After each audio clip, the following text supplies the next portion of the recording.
한 절씩 교독하도록 하겠습니다. 제가 11절 읽겠습니다. 모든 사람에게 구원을 주시는 하나님의 은혜가 나타나 우리를 양육하시되 경건하지 않은 것과 이 세상 정욕을 다 버리고 신중함과 의로움과 경건함으로 이 세상에 살고 복스러운 소망과 우리의 크신 하나님 구주 예수 그리스도의 영광이 나타나심을 기다리게 하셨으니 그가 우리를 대신하여 자신을 주심은 모든 불법에서 우리를 속량하시고 우리를 깨끗하게 하사 선한 일을 열심히 하는 자기 백성이 되게 하려 하심이라. 아멘.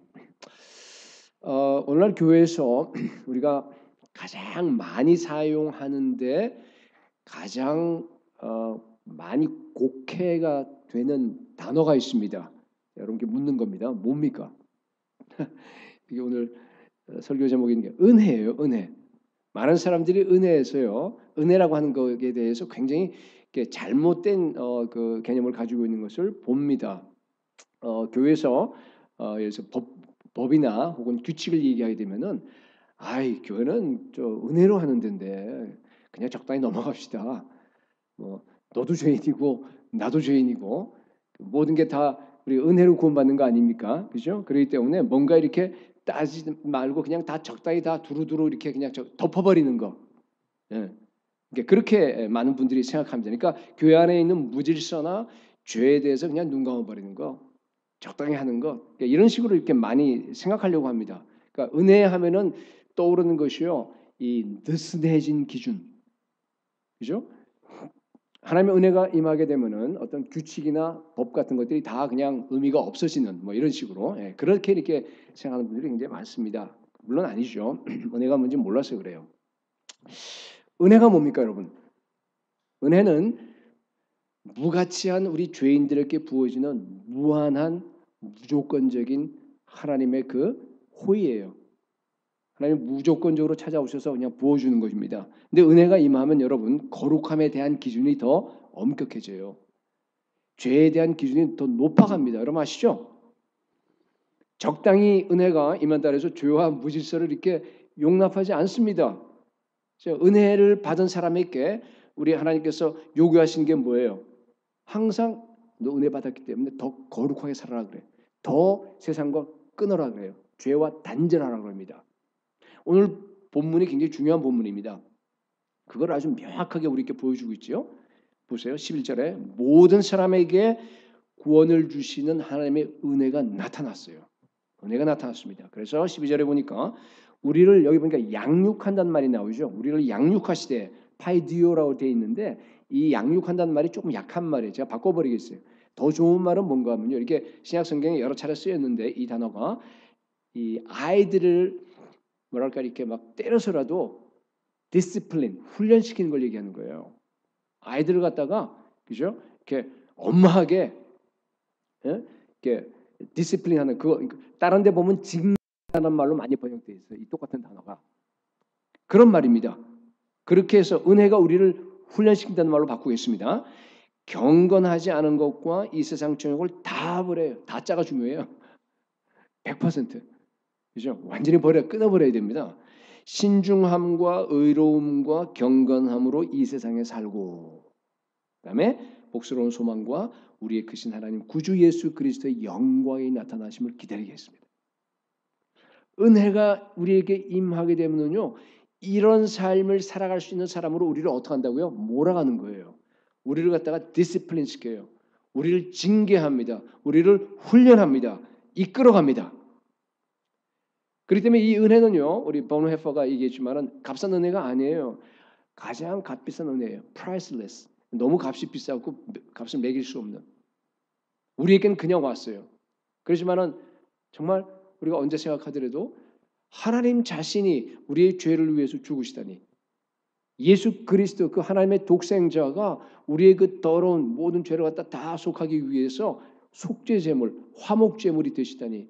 정말 이건 엄청난 대가를 지불한 하나님 편에서 그 대가를 지불한 그런 은혜입니다. 우리에겐 그냥 그대로 왔습니다. 그 값비싼 희생을 통해서 우리는 은혜로서 우리가 죄 용서함 받고 우리가 구원받았습니다. 이 엄청난 은혜를 받은 우리가 어떻게 살아야 되겠어요? 여기 나와 있는 것처럼 경건하지 않는다 하는 것은 뭔가 하면 하나님이 싫어하는 거, 하나님과 이게 위배되는 거죠. 그 모든 건 뭐예요? 100% 완전히 다 끊어버려야 돼요. 그죠? 그건 기본입니다. 세상 정욕을 다 버리는 것도 그게 마땅합니다. 그런 죄 때문에 예수님이 십자가에 죽으셨는데 우리가 그걸 붙들고 있으면 되겠어요? 말이 안 되죠. 그러면서 철저하게 거룩한 삶을 살도록 요구하시죠. 그 열매가 내가 거룩한 행위를 하는 선한 행위를 하는 그 열매가 나에게 계속적으로 이렇게 나타나야 되는 겁니다. 그게 은혜를 받은 사람들에게 예수님께서 요구하시는 겁니다. 여러분께 이 열매가 있습니까? 요새 소위 그런 얘기 아마 들어봤을 거예요. 뭐 은혜 운동, 무슨 뭐 은혜 신학, grace theology 뭐 이렇게 하는 그런 그 부류에 있는 아주 소수에 있는 부류에 있는 사람들이 있는데 그게 보니까 한국에도 있고요. 제가 이 얘기를 오늘 하려는 것은 제가 잘 아는 그 또 가까운 그런 목사님 중에도 여기 빠져 있는 사람 참 답답해요. 오늘 본문을 정말로 이해한다면 그런 생각을 할 수가 없습니다. 이게 무시해 버리는 건데 이런 얘기예요. 구원받은 성도가 거룩한 삶을 살고 우리가 선행을 하는 것을 갖다가 그죠? 은혜라고 하는 걸 가지고서 완전히 무시하는 걸 얘기하는 겁니다. 아마 그런 유의 설교를 여러분 들어봤는지 모르겠는데 우리가 십자가의 은혜로 구원받았잖아요. 구원에 있어서 우리의 행위라고 하는 것은 이건 정말 아무것도 아니잖아요. 행위가 아니에요. 100% 하나님의 은혜입니다. 우리는 정말 완전히 무가치예요. 하나님 앞에 흙 같고 먼지 같고 정말 아무것도 아닙니다. 죽은 시체예요. 그죠? 그런 겁니다. 그 흙이 내놓는 그 어떤 그 행위라고 하는 거, 그 선한 행위가 그게 뭐가 되겠어요? 그게 아무것도 아니잖아요. 그죠? 그러니까 철저하게 100% 하나님의 은혜로서 우리가 구원받게 되는 겁니다. 그건 맞습니다. 근데 문제는요. 맞는 이 은혜가 사실 양면이 있어요. 근데 이 한 면만을 갖다 지나치게 강조해서 그걸로 끌고 나오면 어떤 결과가 나오냐면요.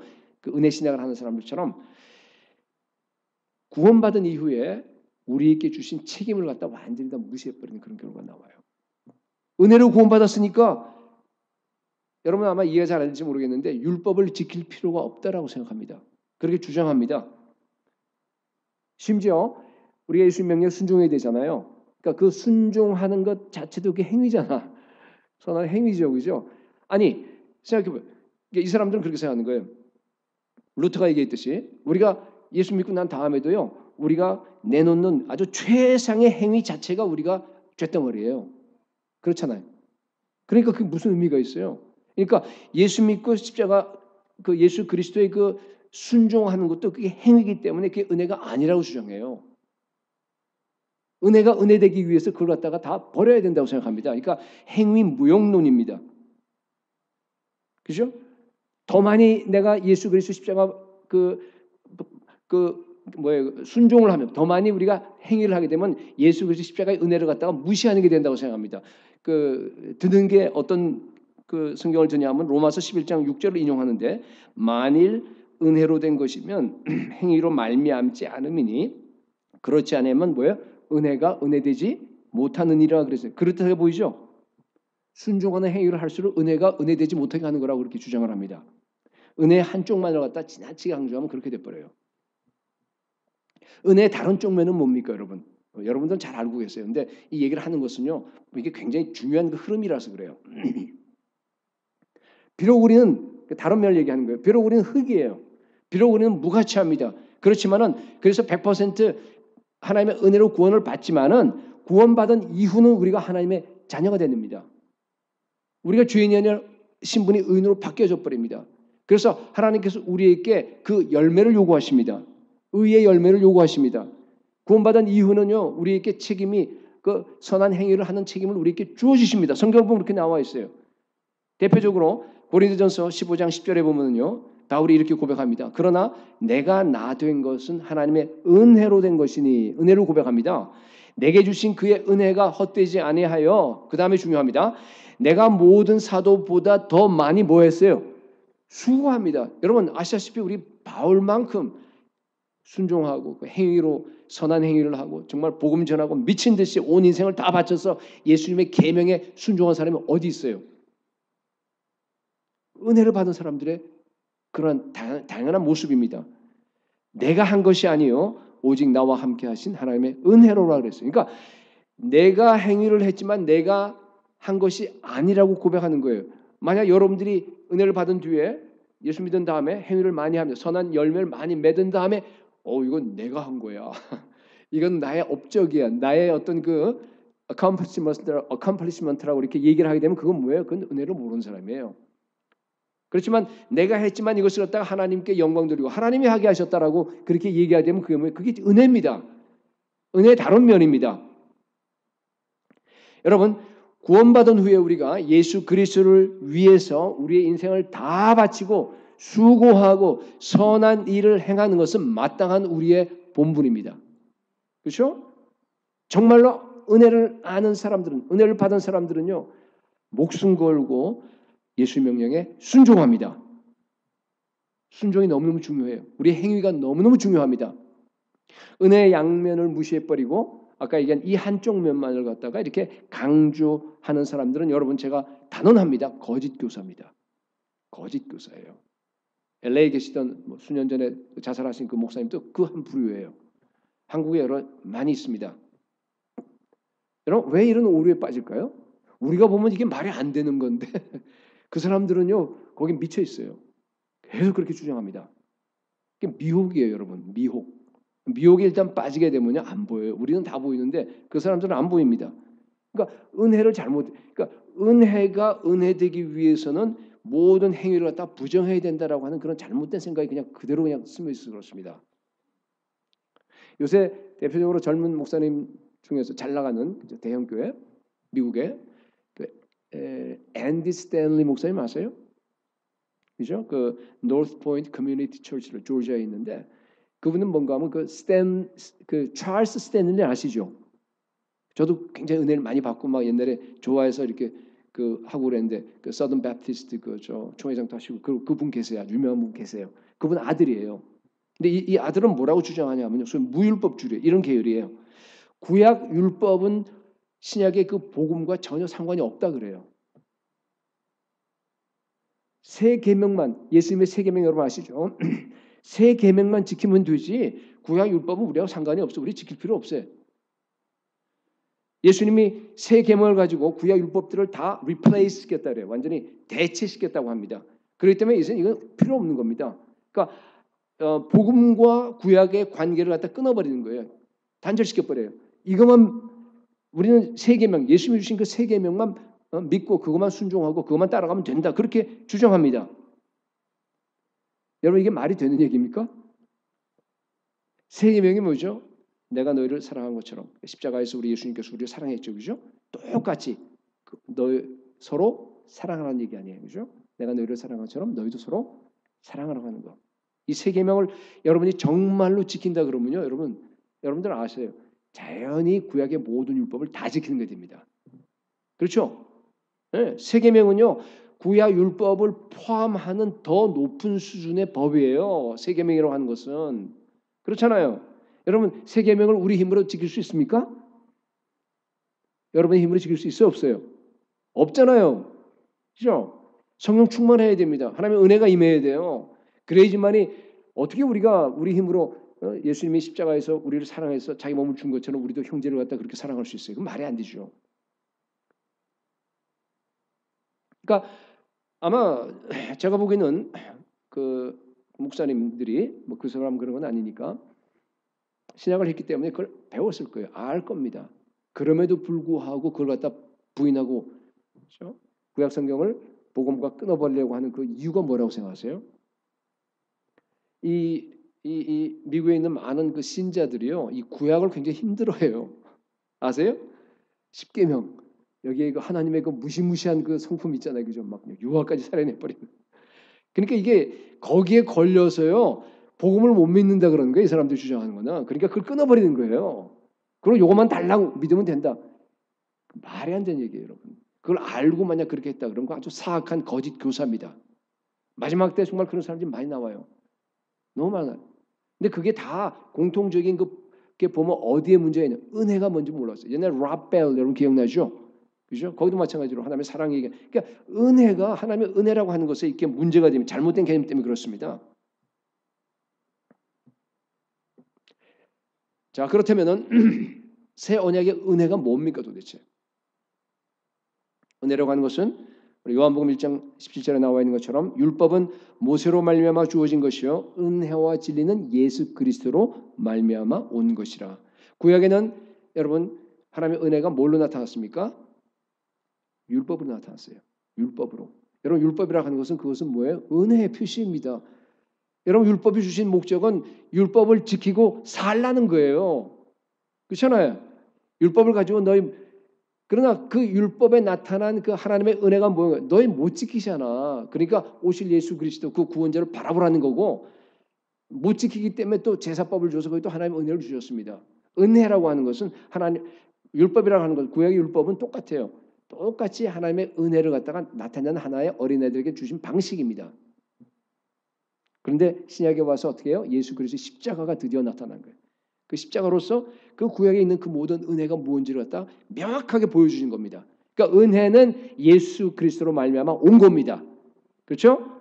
그 다음에 은혜는요. 로마서 6장 14절에 나와 있습니다. 죄가 너희를 주장하지 못하리니 이는 너희가 자주 쓰던 우리 말인데 법 아래 있지 않고 어디 있어요? 우리가 은혜 아래 있어요. 그러니까 은혜 아래 있으니까 죄가 우리를 주장하지 못하는 거예요. 제가 여러 번 설교했는데 은혜의 우산 아래 있으니까 비가 아무리 와도요 나는 안 젖어요. 그러니까 은혜는 우리를 보호합니다. 우리를 갖다가 이끌어가는 힘입니다. 우리 능력이에요. 그렇죠? 죄에서부터 우리를 지켜주십니다. 다스리는 힘입니다.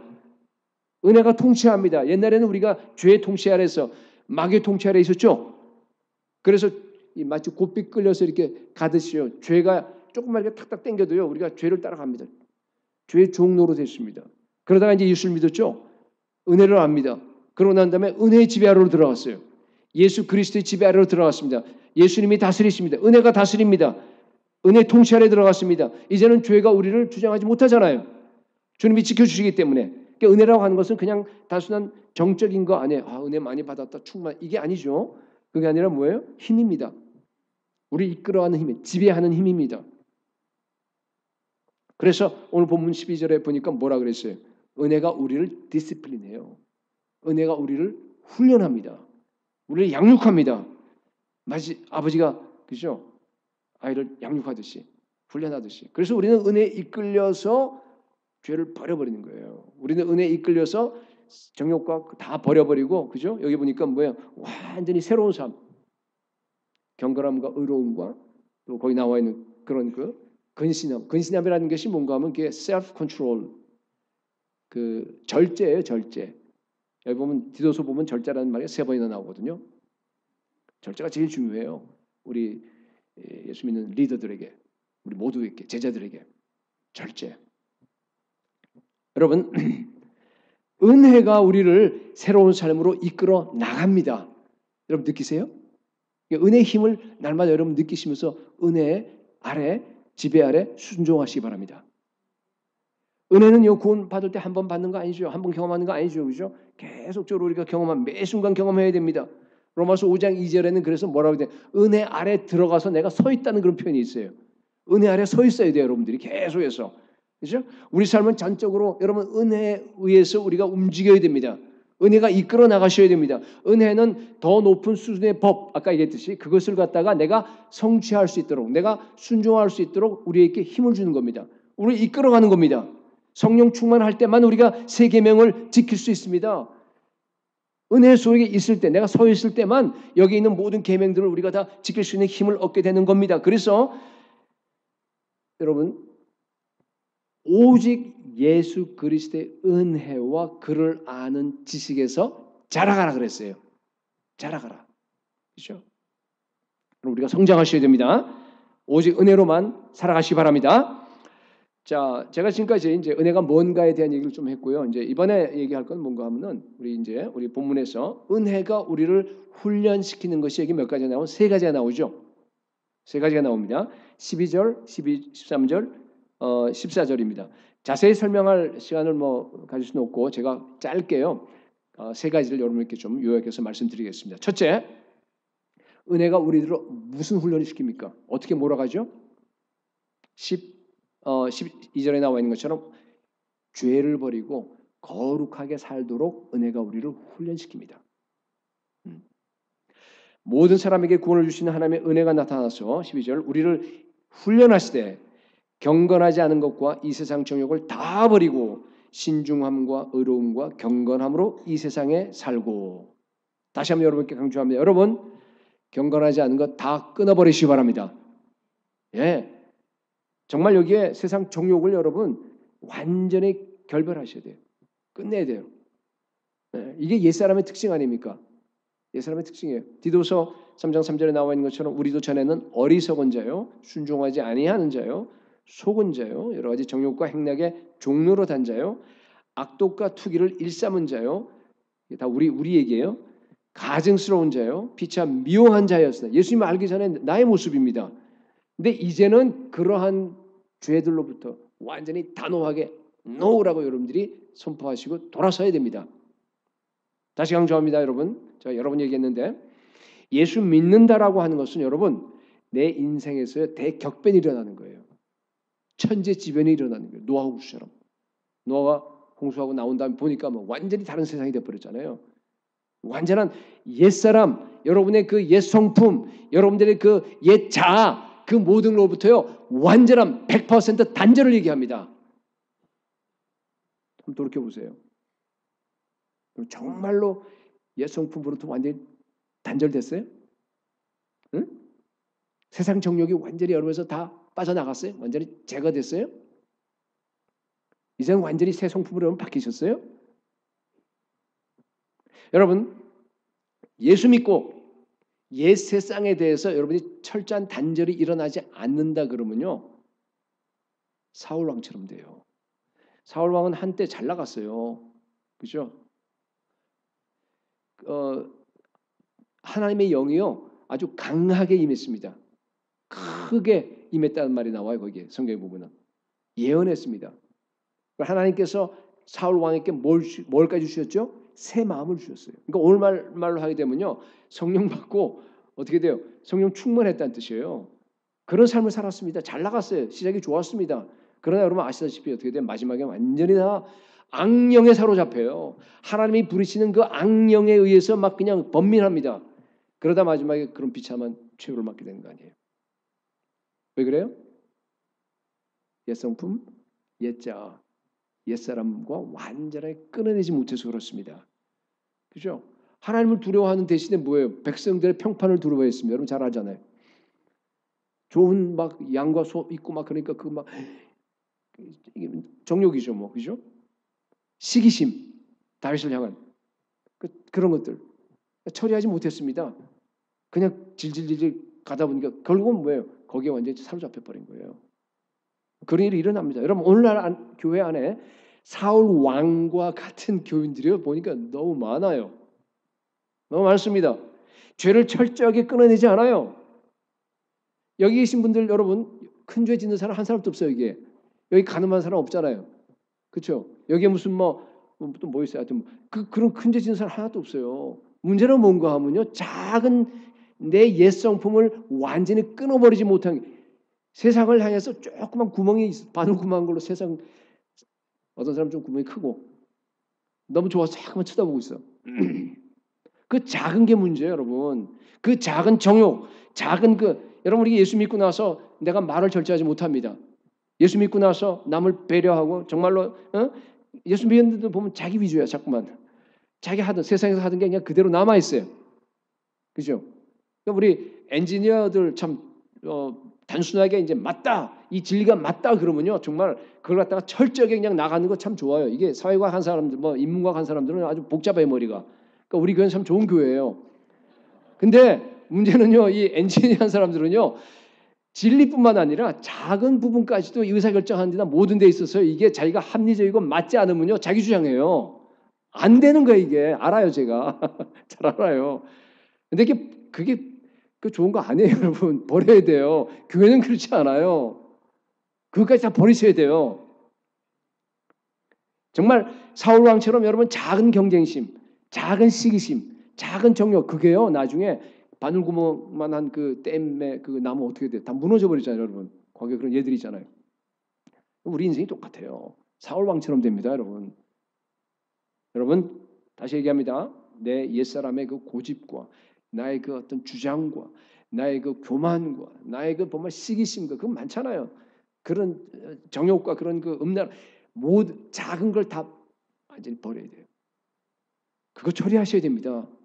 예, 은혜의 힘에 날마다 이끌려서 살아갈 수 있기를 축복합니다.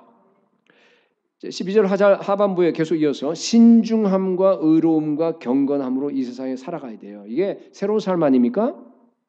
만약 우리 그리스도의 삶이 그냥 옛사람을 벗어버리는 정도로 그쳐버린다 그러면 그건 좀 비참하죠. 그죠? 그 뭐 율법주의, 무슨 뭐 도피주의, 무슨 뭐라 그럴까 이렇게 금욕주의 뭐 그걸로 끝나버리잖아요. 뭐 하지 말라 그러면 그거 하지 않으려고 막 하는 그 법규를 지키는 것이 가장 중요한 덕목이 되면 그게 뭡니까 여러분? 우린 그거 아니에요. 그리스도의 삶은 뭐예요? 자유하게 하는 삶이에요. 그죠? 모든 규칙과 율법과 그 모든 데서 우리는 해방됐습니다. 여러분 그 말을 오해하면 안 돼요. 필요 없다는 말이 아니에요. 그게 아까 은혜주의 나가는 게 필요 없다고 얘기하는 사람들이에요. 그게 아닙니다. 무시하면 안 됩니다. 율법 안 지켜도 이런 게 아니잖아요. 요새 유튜브 보니까요. 가끔 유행이 뭔가 하면요. 11조 하지 말라.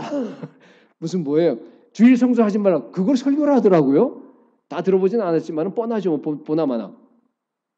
그죠? 그 유행이야. 막 좋다고 막. 여러분 정말로 자유롭게 된 그리스도인들은요. 율법에 얽매이지 않아요. 우리는 오직 예수 그리스도께 붙잡힙니다. 근데요. 그들의 삶을 보면 뭐예요? 자연스럽게 구약에 있는 모든 율법을 다 지켜요.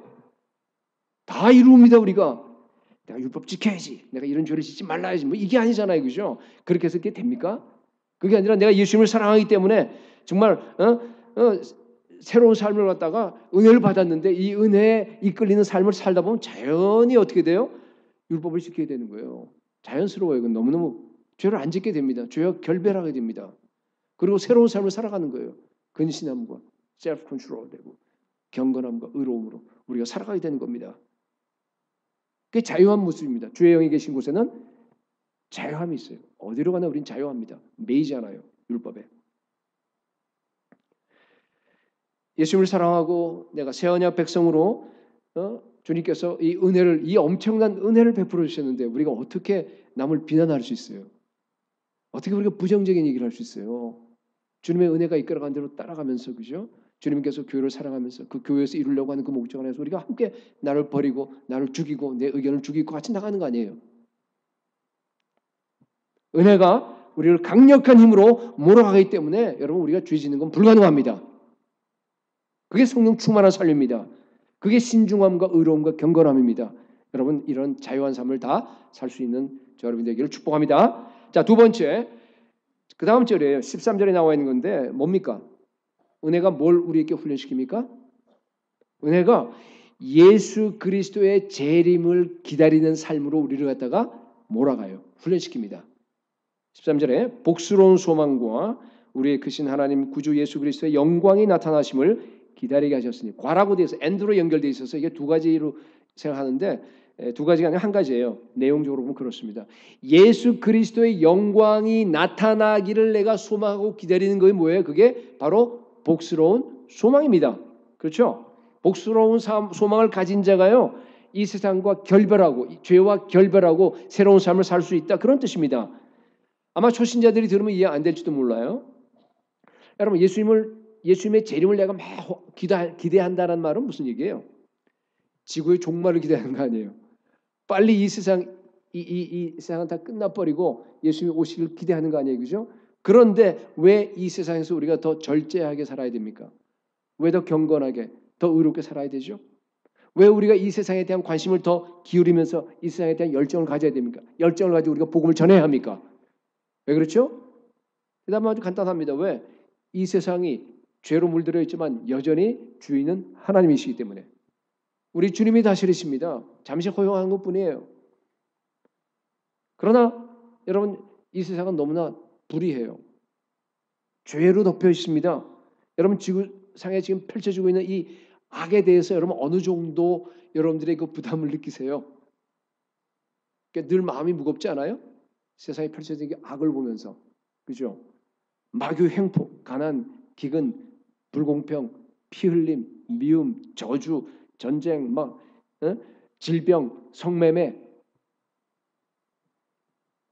이번에 제가 거기 갔다 왔어요. 참 이렇게 늘 마음이 무거워요. 사실 이게 아른아른거려 항상. 근데 어떻게 종교의 이름으로 여러분 9살, 10살 난 여자애를 갖다가 창녀로 팝니까? 여러분 그게 말이 됩니까? 힌두교 사원에?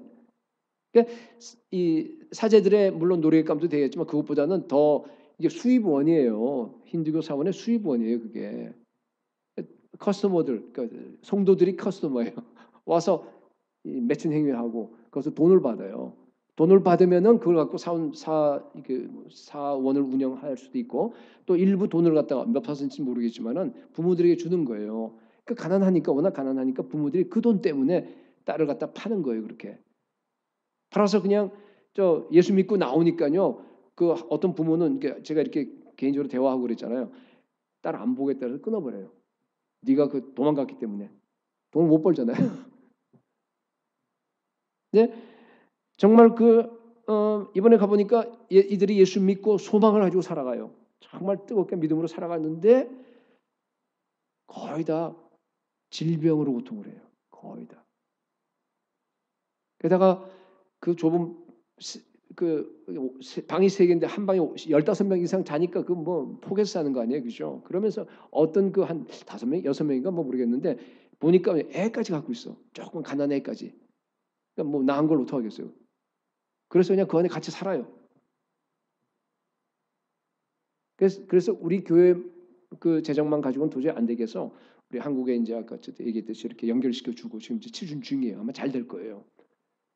건물도 짓고 더 확장하고 더 이렇게 돼서 정말 그 사람들이 그러니까 우리 인도에서는 지금 줄을 하나씩 띄워주잖아요. 그죠? 지금 막 모든 지금 이번에도 참 감사해요. 많은 한국에서도 그렇고 또 미국에서도 그렇고 이제 점점 많은 교회들이 참여해요. 우리 이제 이 인도 총회 너무너무 감사해요. 그래서 좀 힘을 합해야 됩니다. 아프리카는 지금 또 여러분 아시다시피 에이즈나 질병으로 죽어가는 사람들이 얼마나 많아요. 가난으로. 북한 수용소 정치 수용자 5개는 지금 또 뭐 20만 명 말이 20만 명이죠, 여러분. 짐승같이 살아가요, 여러분 거기서. 여러분 세상은 불의합니다. 죄와 고통으로 막 신음하는 정말 이 얼그러진 이 정말 더러운 이 세상을 보면서 여러분 어떤 생각을 합니까? 매일매일 어떻게 지내요, 여러분? 아유, 그래. 제가 다녀보니까요, 미국만한 데가 미국은 천국이야. 정말 이런 데가 없어. 어딜 가도요. 그래도 나는 내 자식들은 미국에 사니까 그래도 하나님 감사합니다. 만약 그러고만 있다 그러면 그건 크리스천 아니죠? 그죠? 그러면 살면 안 돼요. 그리스도인이라는 게 뭡니까? 예수 믿는 순간 하나님 나라와 예수 그리스도와 그리고 다른 사람을 위해서 우리 삶을 정리한 거 아니에요, 그죠? 그게 그리스도인이라는 의미예요. 예수의 마음을 가져야죠. 그리스도인의 마음을 그리스도의 마음을 가져야죠, 그죠? 하나님 나라 위해 살아야 돼요. 하나님 나라가 여기 나와 있는 것처럼 임하기를 간절히 바라보고 우리가 사모해야 됩니다. 만왕의 왕 예수 그리스도가 어수선하게 이 땅에 오셔서 이 땅의 모든 죄악과 불의와 그 부패와 그리고 불공정과 그러한 그 고통과 그러한 신음을 갖다가 저주 기근들을 갖다 다 없애버리고 끝장내시고 여기에 의의 나라 하나님의 나라를 세워줄 것을 우리는 여러분 학수고대하셔야 됩니다.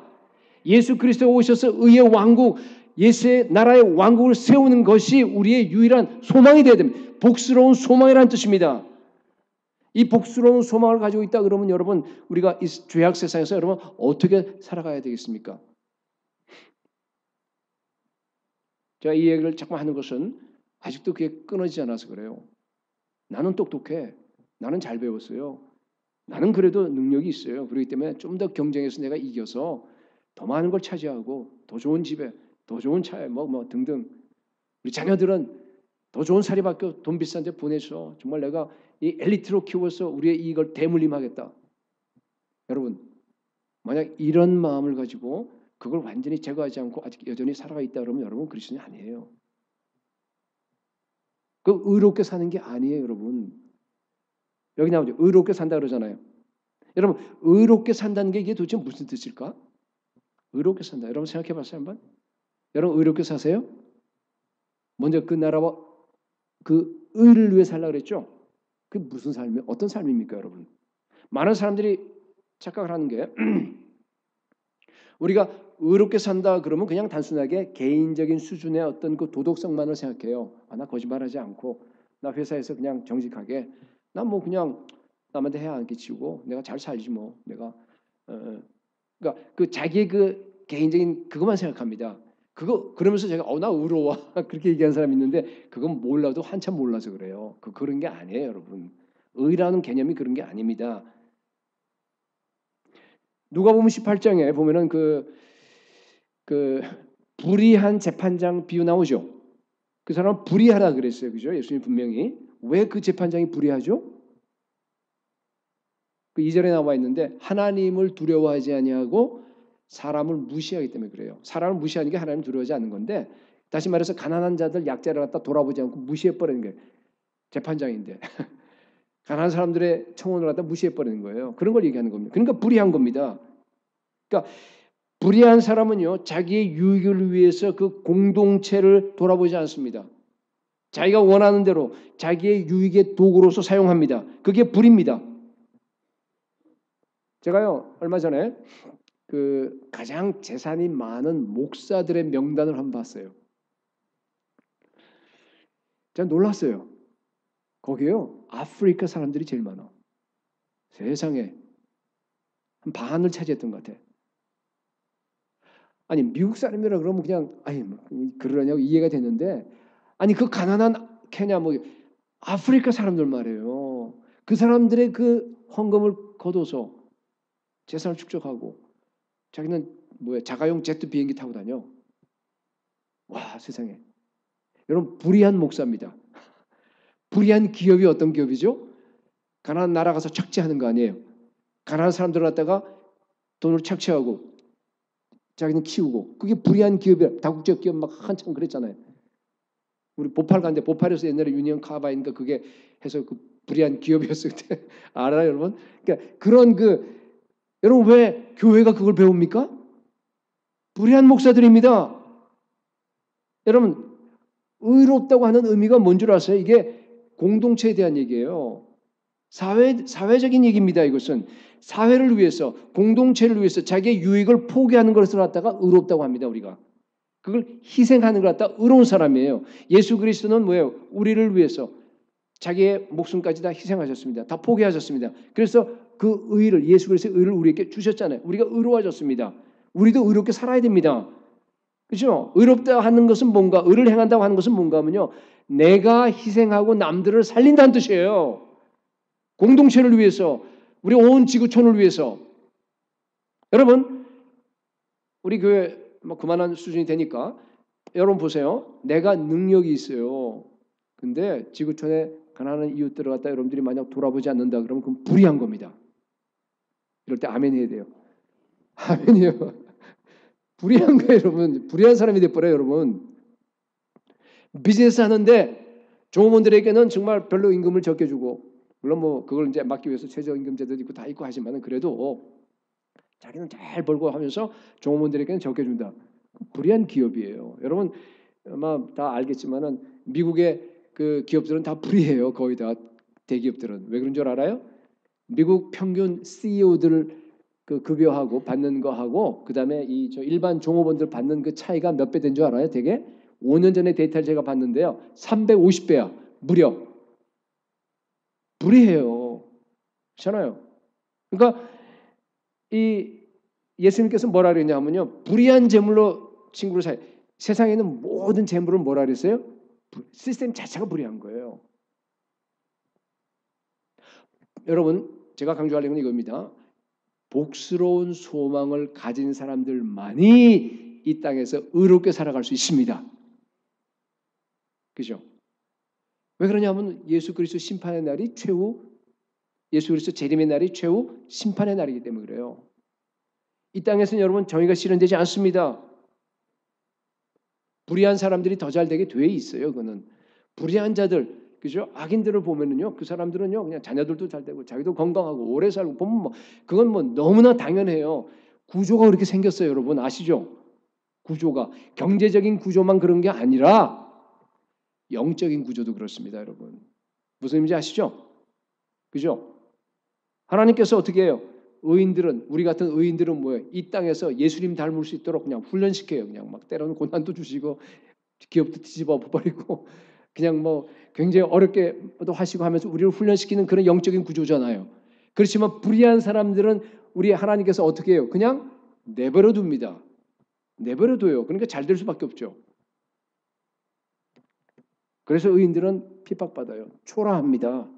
바울이 오죽했으면 자기를 가리켜서 뭐라 그랬어요? 야, 나는 세상에 더러운 거고 만물의 찌꺼기 같다 그래. 자기 자신을 향해서. 세상에. 고린도전서 4장 13절에 이렇게 돼 있어요. 우리가 지금까지 세상에 더러운 것과 만물의 찌꺼기 같이 되었도다. 전 무슨 뜻인지 알아요. 교회를 위해서 할 말 못하고 참아야 돼요. 지금 또 우리 인도의 사역자들 여러분 몇 주 전에 여러분 저 얘기 들었잖아요. 그죠? 2주 전이죠, 바로. 지금 또 얻어맞고 있고 정말 많은 고통을 당하고 있는데 보팔 거기서 그죠? 그 팀이 와서 보팔의 그 어느 한 동네를 갔다가 이게 전도해서 그냥 거의 많은 사람들이 예수 믿었어요. 부흥이 일어났어요. 보팔의 한 동. 그래서 다시 와달라고 하는 초청을 받고 우리 사역자들과 우리 안 목사님과 몇 사람이 이제 한 차를 타고 들어갔어요. 그 보팔 동네 안으로 들어갔는데 들어간 입구가 하나밖에 없어요. 맨 입구에 힌두교 사원이 있어요. 힌두교 사제가요 화가 난 거예요. 자기 밥줄이 끊어지잖아. 다 예수 믿으니까 이제 부흥이 일어나 버렸어요 거기에. 그러니까 이 친구가요 그걸 보고 나서 어떻게 했냐면은 이 요새 이제 인도가 정권이 이렇게 결탁돼 있잖아요. 그래서 행동대원들이 있습니다. 우리 옛날에 그 자유당 시절 뭐 옛날 시절에 보면 깡패들 동원해서 행동대원이 똑같아요. 그래서 걔네들 연락해 버렸어요. 그러니까 20여 명이 왔어요. 청년들이. 그래 와갖고 집을 뺑 둘러 싸버린 거예요. 그 지금 거기서 하고 있는데. 그러고 와서 감시하고 그러고 뭐 왔다. 그러니까 그걸 알고 이제 그 큰일 났다 생각하고 거기에 있는 저 누구죠?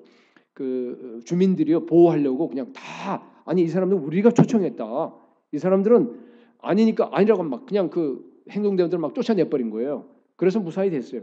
그래서 차를 타고 이제 나오는 거예요. 이렇게 길이 나오는데 행동대원들이 딱 길목을 막고 마지막 그 나간 길 하나밖에 없으니까 그 사원 옆에 거기 막고 와서요 이만한 돌로요 유리창 다 깨버린 거예요. 자동차로 왔다가 그리고 막 두드려 패고 끌어내는 거예요. 지금 차를 안 나가려고 그러고 난리가 난 거예요. 아수라장이 된 거예요. 근데 정말 뭐 자세한 얘기는 할 수 없지만 하나님이 도우셨어요. 그 가운데서도 길이 보여가 그냥 그걸로 나가버린 거예요. 그 안에서 자체 내에서도 똑똑한 사람들이 있으니까 그죠? 이거 해서 자기들이 분리하겠다고 하는 그런 판단을 하겠죠. 그죠? 개종하러 들어온 게 아니니까 걔네들의 그 주민들이. 지난번에 그 또 얻어맞아서 이게 머리 맞아 같은 그 소매시 여러분 아시죠, 그죠? 제가 이번에 만나봤어요. 만나보니까 완전히 멍청한 사람이 돼버렸어. 정말 옛날에 달라 완전히. 이게 회복이 안 되는 거예요 지금. 여러분 기도해 주세요. 완전 회복되도록. 그래서 할 수 없이 이제 스테이코린에서 철수시켰어요. 철수시켜서 고향으로 보내서 거기서 이렇게 짧게 사역하게 하는데 여러분 우리 맞은 사람들이 다 회복돼서 다시 다 일할 수 있도록 여러분 많이 기도해 주시기 바랍니다. 그런데도 불구하고 우리는요 모욕해도 그 사람들을 축복합니다. 우리가 핍박을 받아도 참습니다. 그러니까 만물의 찌꺼기예요. 그러나 여러분 예수 그리스도가 재림하십니다. 예, 그분이 오셨어요. 이 불의한 세상을 뒤엎어버릴 겁니다. 하늘이 큰 소리로 떠나갈 거예요. 땅에 있는 모든 엘리먼트 그 요소들이요 다 불에 완전히 녹아버릴 겁니다. 불타버립니다. 계시록 18장에 나와 있는 것처럼 큰 성 바벨론이요 정말 1시간 만에 다 폭삭 망해버립니다. 저는 그 제일 통쾌한 그 제일 마음에 드는 단어가요. 그 계시록 18장 읽게 되면 1시간 만에 망하였도다. 1시간 만에 심판하도다. 그런 말이 3번 반복되는 거 아세요? 네, 거기 보세요. 읽어보세요 한번. 세상 사람들은요 그냥 망해갖고 그냥 큰 성 바벨론 그 불타는 연기를 보고 나서 막 울면서 통곡합니다. 그런데 쓰레기로 여기든 그런 그 예수 믿는 그 사람들은 어떻게 해요? 여기 보면은요 계시록 18장 20절에 뭐라고 되어 있냐면요 하늘과 성도들과 사도들과 선지자들아 그로 말미암아 즐거워하라. 우리는 기뻐서 춤춥니다. 그걸 보고 마지막 세상에 종말 오는 걸 보고 나서 하나님이 너희를 위하여 그에게 심판을 행하였음이니라 그랬습니다. 드디어 압제와 기근과 불공평과 피 흘림의 그 모든 세대가 지나갔습니다. 끝장났습니다. 질병과 슬픔과 고통이 다 끝장났습니다. 마귀와 죄와 죽음도 끝났습니다. 하나님 나라가 임한 겁니다. 예수 그리스도가 다스리는 의의 왕국이 임한 겁니다. 다니엘서 9장 24절에 있는 것처럼 허물이 그치며 죄가 끝나며 죄악이 용서되며 영원한 의가 드러나며 환상과 예언이 응하는 날이 드디어 온 겁니다. 여러분 저는요 예수 그리스도가 재림하는 그날이요 제 유일한 소망입니다. 그날만 바라보면요 막 신이 나요. 만약 예수 그리스도 재림하지 않는다 그러면요 저는 하루라도 이 땅에 살아갈 정말 그 재미가 없어요. 무슨 낙으로 여기서 삽니까? 여러분 우리가 예수 믿는 사람들이 여러분 하나님의 은혜가 우리로 하여금 예수 그리스도의 재림을 소망하는 그러한 것을 우리를 훈련시키는 걸로 믿으시기 바랍니다. 세 번째 은혜가 우리를요 우리 14절 보니까 어떻게 하죠? 14절 은혜가 우리를 제가 이렇게 제목을 붙였어요. 열심당원으로 훈련시킨다. 전에 한번 설교한 그 내용인데 14절은 그가 우리를 대신하여 자신을 주시면 모든 불법에서 우리를 속량하시고 우리를 깨끗하게 하사 여기 이제 선한 일을 열심히 하는 자기 백성이 되게 하는 열심히 한다 이게요 젤로테스라고 되어 있는데 젤로테스 이게 뭔가 하면은 젤러트예요. 영어로 하면 젤러트가 뭐죠? 열심당원이에요. 열심당원은 로마의 압제 아래에 있을 때 우리 옛날 독립군처럼 말이죠. 무기를 가지고 사람을 죽이고 하면서까지 막 로마에 저항해서 이 우리가 독립을 쟁취하자 이렇게 나가는 그런 열혈당원을 얘기하는 거예요. 그 사람들입니다. 그러니까 그런 얘기입니다. 그죠? 은혜가 우리로 하여금 예수 그리스도의 나라의 혁명분자가 되게 말이 좀 이상한데 열혈당원이 될 수 있도록 우리를 갖다 몰아간다는 뜻이에요. 우리를 훈련시킨다는 뜻입니다. 여러분 믿으세요? 예, 여러분 이게 우리를 구속하신 하나님의 목적입니다. 뭐죠? 아까 뭐라 했죠? 열혈당원, 열심당원이 되어야 됩니다.